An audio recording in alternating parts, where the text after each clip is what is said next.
Well, Trump talks about the Smith-Mundt Act. Whole lot of you responded to that over the last couple of weeks. That is what allows the government to spy on you. We're going to hear from Charlie Kirk on who he thinks is the best pastor. We're going to hear from Coretta Scott King, Martin Luther King, on Charlie Kirk's assassination. We're going to laugh at lots of liberals pretending to be sad right here on Doug in Exile. Yes, we're right there at 600,000 subscribers. And to say thank you, here's a theme song.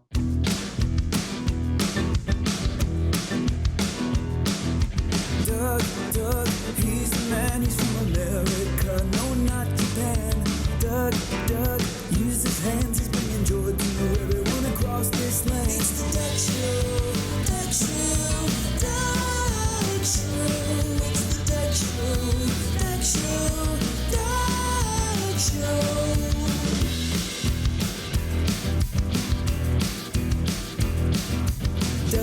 Doug talks when he's the creator of Earth, Wind, Jim.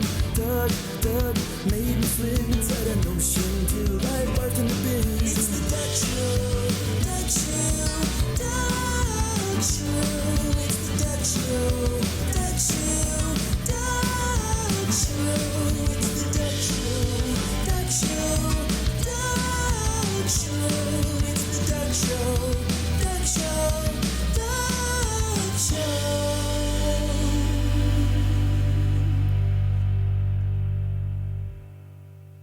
Yes, okay, now we're going to get to the news. I love hearing from you guys in the comments below. I read your chat, I respond. But here's Trump. The sound starts with on this for a little bit. It's a little off, but I'll go ahead and just play it. And we'll take care of the military, we'll take care of Social Security, we'll take care of the things that we have to take care of. A lot of the things that Democrats fight for, which in many cases aren't very good things, will not be able to be paid. So we'll watch and see how they do with that. They'll have to handle their constituents pretty carefully.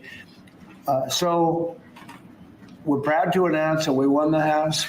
We did fine in the Senate, but we need 60 votes. So we have 53 senators, and we need 60 votes. That means the Democrats have to vote in the Senate. And I don't think they will be voting. Now, what we are doing, we're really here today to talk about something else, which is the gold card, which is going to bring a lot of money into our country, which is going to reduce tax. They need 7 Democrats to vote for the continued resolution or the government shuts down. They need 7. That's what that's about. The new gold card is also cool too. They're going to make companies that want to bring H-1B visa, people on work visas, say to come over from India and work for Microsoft or whatever, they have to pay $100,000 a year per employee to the government. That'll help our economy. But this is really, I wanted to emphasize more the strategy of Chuck Schumer wanting the government to shut down. I'm telling you guys, this is why it's important for us to get bigger majorities in the Senate so we don't have to rely on 7 Democrat votes to keep the government open. And Trump is basically taking on the Democrats head on here, saying he thinks he's going to win this media war because the Democrats are going to blame Trump for shutting the government down. And then all the people, like they don't get their government checks or they don't get military, or they don't get whatever. They're like, we're crying. Whose fault is this? Trump's going to blame the Democrats, and Chuck Schumer and the Democrats are going to use media to blame Trump. They're going to try and sucker us into blaming him. Now, here's Trump just with a few more words of clarity. I thought this was interesting, too. He calls out and gives a compliment to John Fetterman. We just passed the continuing resolution in the Republican House today, which was a very good thing because it shows that Republicans want to keep the government open. But that's in the House. When it goes over to the Senate, we have only 53 Republicans, and we need 60 votes. Good luck getting those 7 Democrat votes to keep the government open. That's why Chuck Schumer came and loaded it up with $1 trillion worth of spending, tried to get money even out to Democrat media, paying for Democrat media. That's how they're holding the country for ransom. Trump says, I want to thank Senator John Fetterman. Again, you guys have seen me say positive things about him. I can't believe this, but John Fetterman, a Democrat, for voting with us. But the Democrats want to shut the country down. That's the other ones. And then he goes to the swing states. We'll get to more. Let me get to more real quick, because this is, I think the greatest quote I've ever heard as Trump eviscerates the media. Mr. President, And we're going to be going in quiet. You're really obnoxious. I'm not obnoxious, but I'm trying to ask you, what about your plans You are for really Memphis? obnoxious. I'm not obnoxious, but I am asking, what are you? I'm not obnoxious. You're obnoxious. And she's all, blah, blah, blah, blah, blah, blah, blah. This is not how you talk to the president of the United States. This gal's going to get kicked out. Watch Trump. He's not having any of this crazy bat. Plans for Memphis? Many people want I'm not going to talk to you until I call on you. What are your plans for So Memphis? who Mr. else? Yeah, go President? ahead. Yeah, I just want to settle this free speech question, because you've said that you restored free speech in America. Yeah. Is that free speech including for people who are harshly critical of you, for your political opponents, for people who say things you don't I've like? become immune to Treat you it. unfairly? I've become immune to it. Okay, I have become immune to it also. I learned that from Andrew Breitbart in the right around 2008, 2009. He and I were having a lunch dinner. I think it was 2008. And he said he wanted me actually to start another, I've never told this to the public before, but he and I were having dinner and he wanted me, we were doing Breitbart Big Hollywood, where we shredded Hollywood. He wanted me to do one on comic books, on comics. It would, instead of like Big Hollywood, it would be Big Comics, where I would go and talk about all the wokeism in comic books. That was like 10 years before anyone else was talking about woke stuff in comic books. And I kind of didn't want to do it. I like making comics. I didn't want to start a political war that ended up happening in comics. A political war did end up happening in comics, but Andrew Breitbart was like 10 years before everyone else. But one of the things he told me was, I said, Andrew, how do you do it? Your whole Hollywood career is gone. He said, once they take your career, it's actually liberating because you realize they can't take anything else from you. So you get a thick skin. That's what happened to me too. They take everything from you. Once they can't take anything more from you, you suddenly grow a backbone and you go, well, how about, then they come up to you and go, oh yeah, how about you, you do say and think what I say. And I go, how about you go to heck? How about I don't care? How about I laugh in your face now because you took everything from me? So Trump's saying, I'm calloused. You can't do anything to me anymore. Never been a person that's had more unfair publicity than me. And that's why your network paid me $15 million or $16 million, I believe, to be exact, George Slopadopoulos. And that's why CBS paid me a lot of money too. And that's why I sued the New York Times 2 days ago for a lot of money. Because I'm winning. I mean, I'm winning the cases. And the reason I'm winning is because you're guilty, John. You're guilty. ABC is a terrible network, a very unfair network, and you should be ashamed of yourself. NBC is equally bad. I don't know who's worse. I think they're equally bad. And, you know, for you to stand there and act so innocent and ask me a question like that. But look, you paid a big price because you were dishonest, John. John, you're dishonest. It's dishonest, John. Dishonest, John. Right there. ABC News.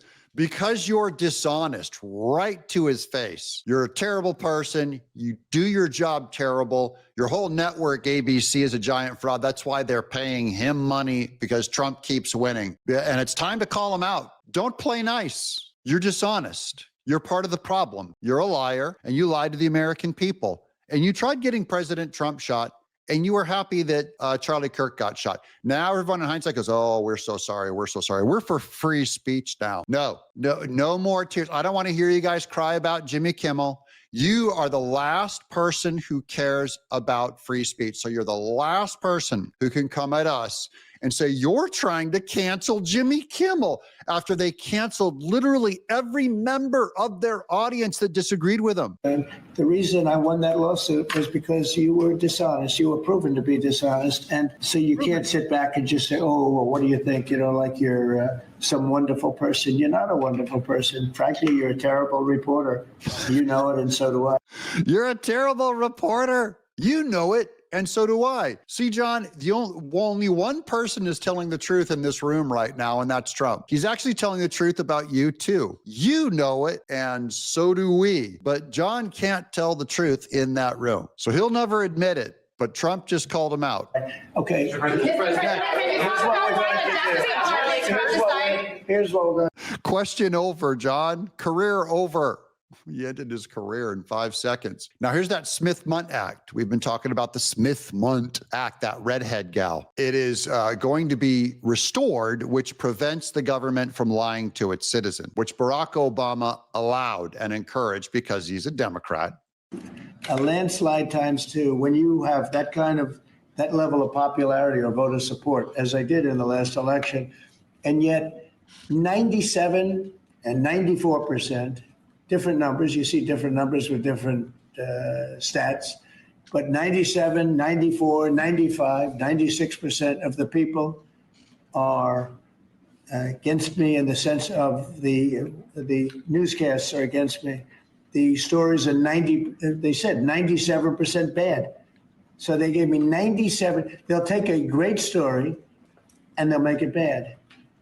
See, and so they can't claim free speech. No one, none of your Democrat friends who've ever watched the news for the last 20 years, 97% negative stories against Trump. And Jimmy Kimmel, I saw Conan O'Brien today with his big quote, David Letterman crying over Jimmy Kimmel. None of you cared about the news media lying to the American people, doing 97% negative coverage about Trump and mostly positive coverage about Biden, Harris, Obama. You don't care. You don't get to come and play in this room, in this sport. You have discredited your credibility and you've discredited yourself for 20 years. So now in the last 15 minutes, you just now found free speech and you're now anti-cancel culture. Sorry, I'm here to laugh at you. I only have laughter at how silly you people are. that's really illegal, personally.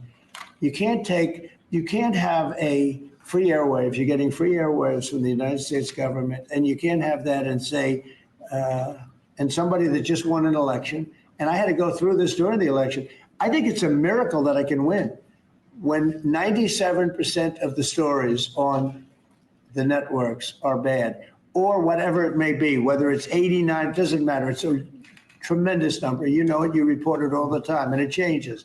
It's a miracle he can win, and that's also good news for our side. Trump, Republicans, conservatives, and Christians are more popular than we think they are. And we have a whole bunch of popularity still loaded in the chamber that we have not had released yet.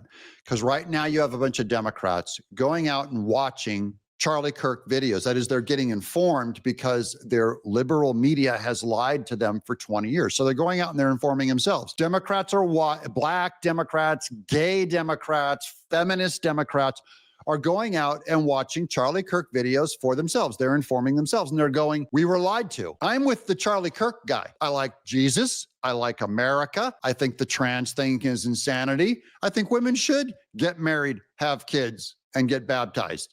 I actually like the Charlie thing, and no, he's not hateful. He's kind, like all of your journalism majors have told you in every university, even my alma mater, Point Loma Nazarene College, which no one should give a dime to that university ever again, and probably not the Nazarene Church either, until they repent and allow TPUSA on their campuses. That's a whole different subject, but I'm only saying as people educate themselves, they're realizing that Trump is more popular. The Republican positions are more popular. It's been said the Democrats fear that you'll actually find out what they truly believe, and Republicans fear that you'll never find out what we actually truly believe. We're more popular is the point. But when you have that kind of a negative reporting, fake negative reporting, when they take a great story and they make it into a bad story constantly, that's what they do. Look, 60 Minutes took Kamala's answer and they threw it out and they gave her a different answer so that she sounded competent. When things like that happen, George Slopadopoulos from your network, right? George Slopadopoulos had to pay $16 million to me because of what he said. And that's ABC. You had to pay more than that. Your network had to pay more than that. So I think it's very sad. But I think that reporting has to be at least accurate to an extent. Again, when somebody is given 97% of the stories are bad about a person, that's no longer free speech. That's no longer, that's just cheating. And they cheat.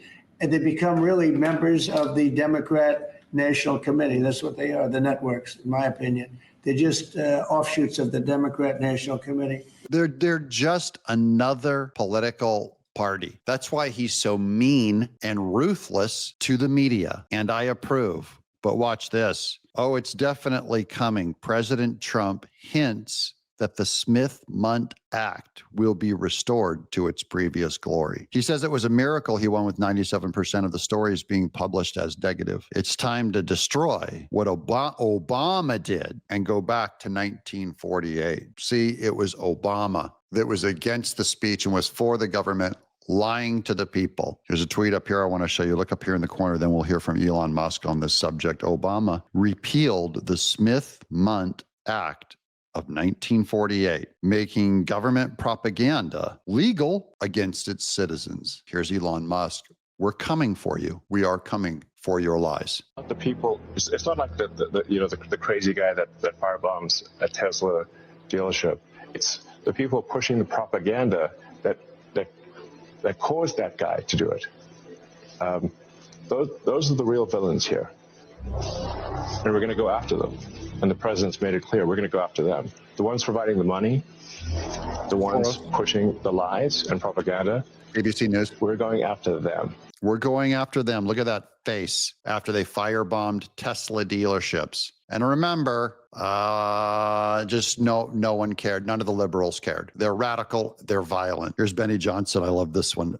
Steak and Shake has sponsored a billboard for the Charlie Kirk in Rome, Georgia. This is incredible, Steak and Shake. They say, this is so funny. Steak and Shake has been doing the opposite of Cracker Barrel. Cracker Barrel is a woke, pro-violent, anti-Charlie Kirk place. I will not eat at a Cracker Barrel. Sorry. And man, I need me some carbs. Need me some biscuits and gravy, but I'm not doing it. Steak and Shake, I will go visit. I will bring my family to visit Steak and Shake. They are an anti-woke company. They're one of us, guys. Support Steak and Shake. This is the billboard they put up. Let me get out of the way here. It says Charlie Kirk, 1993-2025. Stand up, speak out, stay bold. Paid for by Steak and Shake in Rome. These are the same ones that have been ripping on Cracker Barrel. We're going to show them, this is what a company should do. Companies should come out and start mourning Charlie Kirk. I think it's good business. I think it's moral. This one is about hate groups in America. This is the servers of the Charlie Kirk assassin. This is going into, they looked at some of the internet movement on there, the trans movement, and they admitted that the left is more violent than the right. We have to all be on our guard, or another Charlie Kirk incident's going to happen to someone like you or me. Online threats. We're no longer so ashamed of this violence, but actually there's a large percentage of people that actually applaud it. In a survey of about 1,200 people conducted with Rutgers University, Horder found growing support for political violence among the younger, highly online, and ideologically left-aligned. According to their results, 56% of people who identify as left of center believe there could be some justification for killing President Donald Trump. It's mostly lefties. Man, even NBC News is coming out and finally admitting it. Mostly the left. I got a lot more news to cover today. I hope you guys have subscribed. I can't thank you enough for joining our movement. We are securing faith. We are securing freedom. We are expanding the work of Charlie Kirk at TPUSA. This is going to be the largest movement in my lifetime, certainly in modern political history. Democrats are done. That's my sole goal. I want it completely dismantled so that no one in polite conversation would ever vote for that madness. And it's happening. The more people learn, the more they learn the truth, the more our side gains. I'm Doug in Exile. Please subscribe.